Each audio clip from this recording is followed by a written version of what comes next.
चलिए बालक, तो आज हम लोग क्या करेंगे, सबसे पहले एक सेट का प्रैक्टिस करेंगे। ठीक है, ये टेस्ट ऑलरेडी लिया जा चुका है, 8 बजे वाले बैच में टेस्ट हुआ है, तो उसका क्वेश्चन का थोड़ा सा देखा जाए क्या आंसर होगा, प्रैक्टिस करते हैं। आप लोग भी आगे के लिए तैयार रहिएगा। आपको क्या करना होगा, हर एक क्वेश्चन को ध्यान से समझते हुए बारीकी से रिवाइज करना होगा।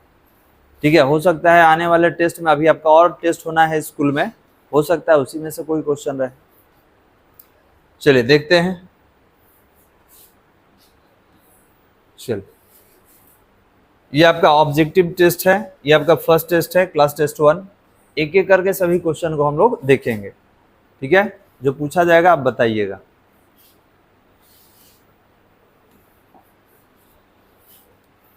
सबसे पहले हम लोग क्वेश्चन नंबर 1 से स्टार्ट करते हैं। क्वेश्चन नंबर 1 क्या है, कह रहा है कि यदि एक पिंड एक समान त्वरण के साथ चलता है तो इसका वेग क्या होगा। तो ध्यान देंगे, एक समान त्वरण का मतलब क्या होगा। जैसे हम लिख दिए कि पिंड का त्वरण 2 मीटर प्रति सेकंड स्क्वायर है, इसका मतलब कि हर सेकंड में उसका वेग 2 बढ़ेगा। तो एक समान त्वरण का मतलब है कि हर बार 2 ही बढ़ेगा, और असमान त्वरण रहता तो कभी 2 बढ़ता, कभी 4 बढ़ता, कभी 6 बढ़ता।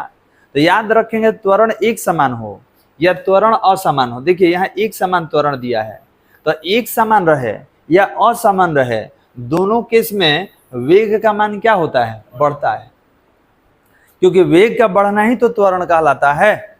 बात समझ में आ रहा है। अगर यहाँ असमान त्वरण भी रहता तो भी वेग क्या होता, बढ़ता, और एक समान है तो भी बढ़ेगा। ठीक है, कोई दिक्कत। चलिए नेक्स्ट क्वेश्चन नंबर 2 में। क्वेश्चन नंबर 2 क्या कह रहा है कि 1 किलोमीटर प्रति घंटा खाली जगह छोड़ा गया है मीटर प्रति सेकेंड। तो आपको याद होगा, बताया गया था कि किलोमीटर प्रति घंटा को मीटर प्रति सेकंड में चेंज करने के लिए गुना करते हैं 5/18 से। ठीक है, तो 1 किलोमीटर प्रति घंटा में कितना होगा, तो 5/18 मीटर प्रति सेकंड। ऑप्शन नंबर कितना, ऑप्शन नंबर बी। कोई दिक्कत बालक। चलिए, मंदन क्या होता है, क्वेश्चन नंबर 3, हटा दे इसको। 3rd नंबर क्वेश्चन पढ़िए, अगर मंदन होता है, क्या होता है बताइए। बहुत अच्छा, मंदन क्या होता है, ऋणात्मक त्वरण को मंदन कहते हैं। याद कीजिए, आपको पढ़ाए थे कि ए का वैल्यू क्या होगा, निगेटिव होगा बालक। ऋणात्मक त्वरण को ही मंदन कहा जाता है। चलिए आगे बढ़ते हैं क्वेश्चन नंबर 4 की ओर। चलिए बताइए, क्वेश्चन नंबर 4, विस्थापन एक राशि है, कौन सा, सदिश। बहुत अच्छा वाला। ठीक है, विस्थापन कौन सा राशि, सदिश राशि है। सदिश सदिश इसीलिए आपको पहले पढ़ा चुके हैं। इसके बाद है, यदि एक वस्तु u वेग से ऊपर की ओर फेंका जाए तो पुनः उसी बिंदु पर, मतलब हमें, देखिए इसको समझिएगा, हम किसी पिंड को यहां से फेंके, तब फेंके और घूम के फिर यहीं आ गया। ठीक है, हम किसी पिंड को यहां से ऊपर फेंके और ये ऊपर से घूम के फिर यहीं इसी जगह पर आ गया। तो ये बताइए कि जब कोई पिंड जहां से फेंका गया वहीं घूम के आ गया, तो याद रखिएगा उसका विस्थापन 0 हो जाता है। ठीक है, ये तो एक फाइनल रिजल्ट होगा। चलिए, इसके बाद आपको ये भी बता दें कि जाने और आने में जो टोटल टाइम होता है, ये होता है 2u/g। ठीक है, क्योंकि आप याद होगा, गुरुत्व के अधीन एक विमीय गति आपको पढ़ाया गया है। गुरुत्व के अधीन एक विमीय गति। हाँ हेलो, हाँ बोलो।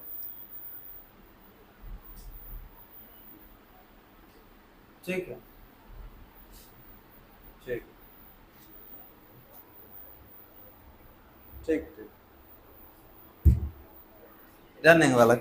अब जानना होगा कि सर कैसे कैसे ये 2u/g होगा। तो देखिए, आपको याद है बोले थे कि नीचे से ऊपर फेंकिएगा, थोड़ा सा इधर बता दे रहे हैं।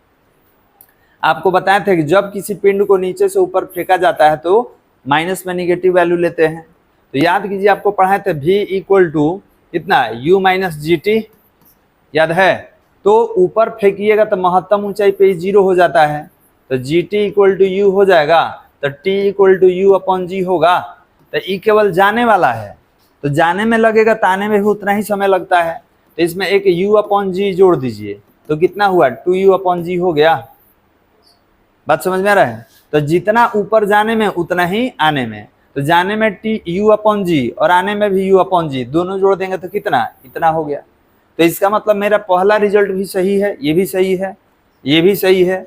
अब तीसरा देखिए, तीसरा में गलती है, यहाँ पे 2 होना चाहिए, 2 होना चाहिए। ऑप्शन आपका प्रिंटिंग सही नहीं है, यहाँ 2G होना चाहिए। ये भी होगा, कैसे होगा थोड़ा सा बता दे रहे हैं। हमको ये बताइए कि कोई पिंड यहाँ से ऊपर गया, ठीक है, यहाँ से ऊपर गया और लौट के वापस आ गया, तो ये बताइए, कह रहा है कि तय किया गया दूरी क्या होगा। तो हम आपको पढ़ाए थे कौन सा, तो v² इक्वल टू u² और -2gh, याद है। महत्तम ऊंचाई पे क्या हो जाएगा, 0। इधर लाइए तो 2gh इक्वल टू u² हो जाएगा, तो u², और यहाँ से h निकालेंगे तो कितना होगा, u² अपॉन g, 2g। अच्छा, ऊपर जाते समय तो वापस भी तो आ रहा है, तो u² अपॉन 2g, तो कितना हो गया, 2u² अपॉन 2g, 2 कैंसिल, तो u² अपॉन g। यही था क्या, यही था। हाँ सही है बाबू, ये भी सही है, गलत नहीं है, ये भी सही है। तो बताइए, पहला भी सही, दूसरा भी सही, तीसरा भी सही, सब सही है। तो ऑप्शन कौन सा इसमें सही होगा, उपयुक्त में सभी। ठीक है, शर्त क्या है कि पिंड गया और वहीं लौट के आ गया, गया और वहीं लौट के आ गया, तो याद रखेंगे इसमें सब सही होगा। तो जाने और आने में 2u अपॉन g समय लेगा, जहां से चला वहीं आ गया तो विस्थापन 0 हो गया। और कह रहा है पहुंचने के दौरान, मतलब जाने और आने के दौरान तय किया गया दूरी कितना हो गया, u² अपॉन g। तो क्या होगा, ऑल ऑफ दिस, सारा का सारा ऑप्शन क्या है, सही है। कोई दिक्कत बालक, इसमें कौन सा होगा, ऑप्शन नंबर डी। समझ में आया। चलिए, पढ़ाए थे गुरुत्व के अधीन एक विमीय गति, उसी में का है ये। चलिए अगला क्वेश्चन, त्वरण का ए सही मात्रक बताइए। बहुत अच्छा, तो ए नंबर होगा मीटर प्रति सेकंड स्क्वायर। अगला क्वेश्चन है कि यदि एक पिंड एक समान वेग के साथ चलता है तो इसका त्वरण, तो याद रखेंगे वेग एक समान है, तो वेग एक समान का मतलब वेग बढ़ा ही नहीं है, और जब वेग नहीं बढ़ता है तो त्वरण क्या हो जाता है, 0। ऑप्शन नंबर कौन होगा, ठीक है। याद रखेंगे कि जब वेग एक समान हो जाए, मतलब नहीं बढ़े वेग, तो त्वरण क्या हो जाएगा, 0 हो जाएगा। ग्राफ पढ़ाए हैं आपको, बताइए ग्राफ कौन सा कंडीशन क्या दिखाता है। ये याद रखिएगा, ये दूरी है, ये समय है। अब बताइए कौन इसमें कर निम्नलिखित चित्र दिखलाता है, क्या दिखाता है बताइए। एक समान चाल, ये चाल है जी कि पिंड विराम में है। जैसे हम 0 सेकंड पे आपको देखे तो आप 10 मीटर पे बैठे थे, 1 सेकंड, अगले 1 सेकंड में आप 10 मीटर पे बैठे हैं, ठीक है, अगले 1 सेकंड में, ठीक है, आप 10 मीटर पे बैठे हैं, तो ये चल रहा है, पहले नहीं। हाँ, ये गति रहता, वेग वाला अक्ष रहता, तब आप बोलते हैं कि एक समान चाल, लेकिन वो तो दूरी है, देखिए ना एस लिखा हुआ है, एस क्या होता है, विस्थापन या दूरी। तो अगर ये दूरी वाला अक्ष है, ये समय वाला अक्ष है, तो याद रखेंगे, हम लिखवाए थे ग्राफ देख लीजिए, वहां बताया गया था कि किसके लिए है, तो पिंड विराम में रहेगा। तो पिंड जब विराम में रहेगा तो ये समय अक्ष के समानांतर ये रेखा खींचा जाता है। ग्राफ याद है, जो नहीं पढ़े होंगे ग्राफ का प्रैक्टिस कीजिएगा। आपको वेग समय ग्राफ भी बताया गया है और स्थिति समय ग्राफ भी बताया गया है, तो स्थिति समय ग्राफ से ही ये बताया जा रहा है अभी। कोई दिक्कत है यहाँ तक बालक। चाल वाला कब होता है, जब वेग वाला अक्ष होता है ना, तब आप बोलते हैं कि एक समान चाल या असमान चाल। इसको थोड़ा सा बड़ा कर लिया, टोटल आ रहा है ना, इसमें कट नहीं रहा है। चल बताइए, तो अगला क्वेश्चन करें कि जब s बराबर, s क्या है विस्थापन, जब s बराबर 10t प्लस 40 स्क्वायर हो तो पिंड का प्रारंभिक वेग ज्ञात करें। s क्या है, विस्थापन है, और t 0। तो अब देखिए, विस्थापन है और आपको वेग पूछा गया कि वेग बताइए, तो वेग कैसे निकालेंगे, तो देखिए क्वेश्चन नंबर 9, आप जानते हैं कि वेग क्या होता है, तो ds अपॉन dt होता है, पढ़ाए थे। समय के सापेक्ष विस्थापन में परिवर्तन की दर को वेग कहते हैं। अच्छा, वेग प्रारंभिक बोला है, तो प्रारंभिक वेग को u से लिखते हैं, तो प्रारंभिक हो चाहे अंतिम, फॉर्मूला वही रहेगा। तो ये d है, s का वैल्यू कितना दिया है, 10t प्लस कितना है 40 स्क्वायर, हाँ 40 स्क्वायर, 10t प्लस है 40 स्क्वायर अपॉन dt। अलग कर लीजिए सबको, तो कितना होगा, ये हो जाएगा डी 10t अब बटा में dt, और इसमें कितना होगा प्लस 4t² अपन कितना होगा dt। अवकलन पढ़ाए थे आपको, इसमें से 10 को बाहर कर लीजिए कि 10 अचर है, तो ये क्या होगा dt बटा dt हो जाएगा। इसमें 4 को बाहर कर लीजिए तो कितना होगा dt² अपॉन dt, तो ये दोनों कट गया तो u बराबर 10 हो गया 4। अब बताइए x के पावर n वाला बताए थे, x के पावर क्या था n, बताइए क्या था nx n-1, तो 4 है, ये n हो गया, ये t हो गया n-1, तो ये हो गया 10 प्लस 4 दूनी 8t, t का वैल्यू आप 0 बोले हैं लेने के लिए। देखिए इसमें क्या बोला है t का वैल्यू 0 रखने के लिए, तो आप t का वैल्यू यहाँ 0 रख के बताइए कितना होगा, तो 10 होगा, और जब 0 से गुना होगा तो 0, तो कितना हुआ 10 मीटर प्रति सेकेंड। ये पूरा का पूरा आपका अवकलन पर बनेगा, कोई दिक्कत। तो हम क्या कर लिए, वैल्यू निकाल के t का वैल्यू 0 रख दिया, आ गया। देखिए तो कहीं दिखा है इसमें, दिख रहा है 10 मीटर यहाँ पर है। अच्छा मात्रक भी देखिए 2 10 है, तो ये मीटर प्रति सेकंड स्क्वायर तो गलत हो जाएगा, तो त्वरण का होता है। तो कौन सा सही ऑप्शन है, option number A is the right answer 10 metre per second. कोई दिक्कत वाला यहाँ तक समझने में, समझ में आ रहा है जी। चलिए नेक्स्ट, ये भी बताए थे कि महत्तम ऊंचाई पर पिंड का वेग क्या होता है, शून्य होता है। याद रखिएगा महत्तम ऊंचाई पर पिंड का वेग क्या होगा, शून्य होगा, तभी ना पिंड वहां से वापस लौट जाता है। आप किसी गेंद को फेंक दिए तो कहीं ना कहीं तो रुकेगा, रुकेगा तभी वापस आएगा। तो याद रखेंगे महत्तम ऊंचाई पर पिंड का वेग क्या होगा, शून्य होगा। अगला क्वेश्चन, त्वरण का सीजीएस मात्रक ज्ञात करें। बताइए त्वरण का सीजीएस मात्रक कौन होगा बालक, बोलो जी। सेंटीमीटर प्रति सेकंड स्क्वायर, बहुत अच्छा। देखो देखिए सीजीएस मतलब सेंटीमीटर ग्राम सेकंड होता है, तो इसका क्या होगा सेंटीमीटर प्रति सेकंड स्क्वायर। एसआई मात्रक क्या होता है, मीटर प्रति सेकंड स्क्वायर, लेकिन यहाँ लिख दिया कि हमको सीजीएस मात्रक आप बताइए। अगला क्वेश्चन 12 नंबर पढ़िए, निम्नलिखित में से कौन सा सदिश है। विस्थापन अभी ऊपर भी आया था, विस्थापन क्या है, सदिश है।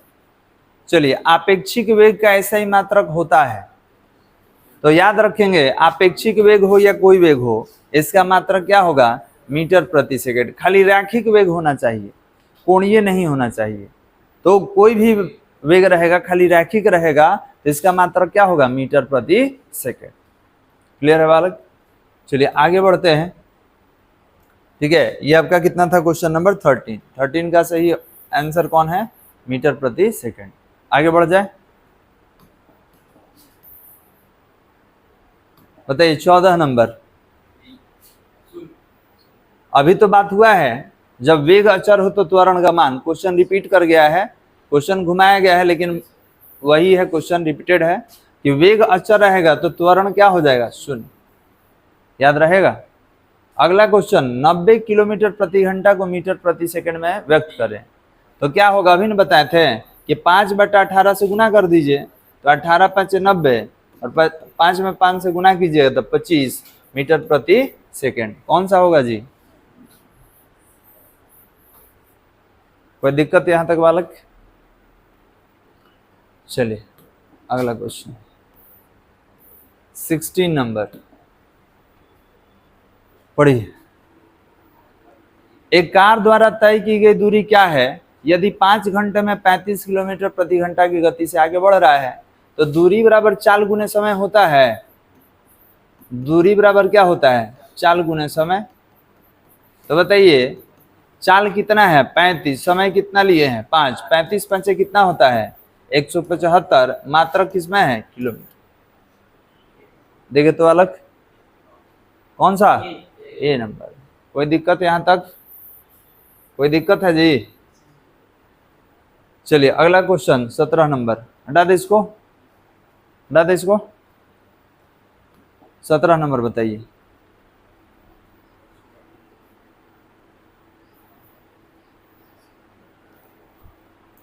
कह रहा है कि जब 5 किलो द्रव्यमान का एक वस्तु विराम से गति शुरू करता है तो शुरुआती वेग तो याद रखेंगे वो 5 किलो रहे, अच्छा 50 किलो रहे, ठीक है। जब विराम से चलेगा तो याद रखिएगा प्रारंभिक वेग क्या हो जाएगा, शून्य। वो आपको कंफ्यूज करने के लिए 5 केजी लिख दिया, वो 50 केजी रहेगा तो प्रारंभिक वेग क्या होगा, शून्य। लिखवाए थे कि जब कोई पिंड विराम से गति शुरू करेगा तो प्रारंभिक वेग 0, और जब कोई चलते चलते ब्रेक लगा दिया, मंदन आ गया, तो उसका अंतिम वेग 0 हो जाता है, पता था ना। चलिए नेक्स्ट 18 नंबर बताइए मेरे को। विस्थापन में परिवर्तन की दर के रूप में परिभाषित भौतिक राशि कौन है, वेग है। देखिए कितना आसान आसान क्वेश्चन है। अब इसमें पूरा में पूरा नंबर आना चाहिए।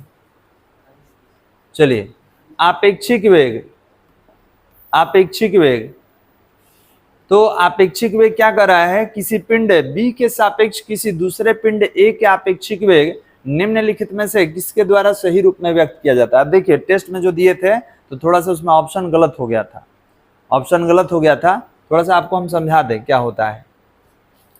देखिए आपेक्षिक वेग में हम आप बता चुके हैं कि जिसका वेग निकालना है उसका नाम पहले और जिससे तुलना करेंगे उसका नाम बाद में।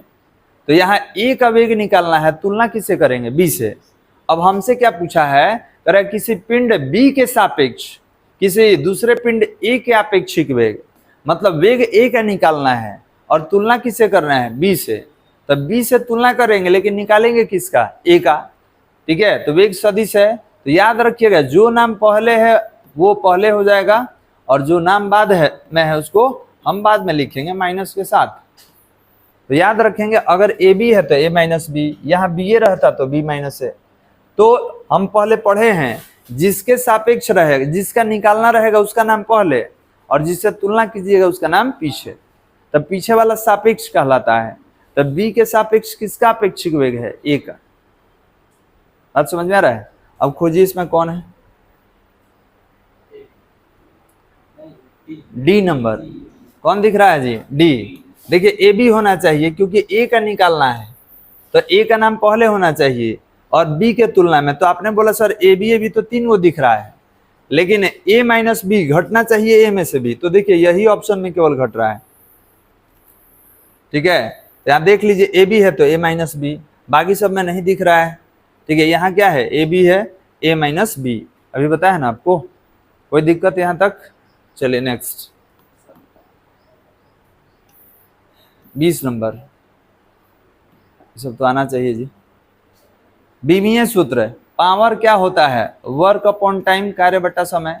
तो कार्य का क्या होता है, mL² T इनवर्स 2, और समय तो एगो और बढ़ जाएगा तो mL², ये नीचे से ऊपर जाएगा तो एगो बढ़ जाएगा, तो mL² T इनवर्स 3। खोजिए उसमें पहला ही ऑप्शन नंबर A। कोई दिक्कत यहाँ तक। बल आघूर्ण, बल आघूर्ण क्या है, तो बल आघूर्ण को टाउ से लिखते हैं, ये होता है बल गुने लंबवत दूरी होता है। तो बल का हो गया mLT इनवर्स 2 और दूरी एक प्रकार का लंबाई है तो ये हो गया mL² T इनवर्स 2। कौन होगा, खोजिए B number, mL² T inverse 2। कोई दिक्कत बालक। चलिए आगे, बस 2 क्वेश्चन है। बताइए प्रकाश वर्ष मात्रक है किसका, ठीक है, दूरी का। बताए थे कि बहुत आदमी वर्ष देख के समय मार देते हैं जी, ठीक है, लेकिन याद रखिएगा कि प्रकाश वर्ष दूरी का मात्रक है। प्रकाश द्वारा एक वर्ष में तय की गई दूरी को प्रकाश वर्ष कहते हैं। चलिए अगला बताइए, न्यूटन किसको बोलिएगा, ऑप्शन बताइए, बोलो जी। याद रखेंगे न्यूटन जो होता है केजी मीटर प्रति सेकंड स्क्वायर को न्यूटन कहते हैं। एक बार नहीं आया है, इस सैकड़ों बार आया है। आपको पद्धति में बदलते समय बताए हैं, अभी कितना बार यूज करते समय बताए हैं कि न्यूटन क्या होता है, केजी मीटर प्रति सेकंड स्क्वायर को न्यूटन कहा जाता है। कोई दिक्कत यहाँ तक समझने में, क्लियर है बालक। तो आप क्या करेंगे, सभी क्वेश्चन को रिवाइज करेंगे, अपने कॉपी में एक नोट्स बनाएंगे क्योंकि ये टेस्ट 1 है, ऐसा बहुत सारा टेस्ट होगा, तो आपको टेस्ट 1 हेडिंग देना है और इसका अपना नोट्स बना लेना है। तो बंद कर दीजिए, अब यहाँ से हम लोग पढ़ाई में कंटिन्यू करेंगे।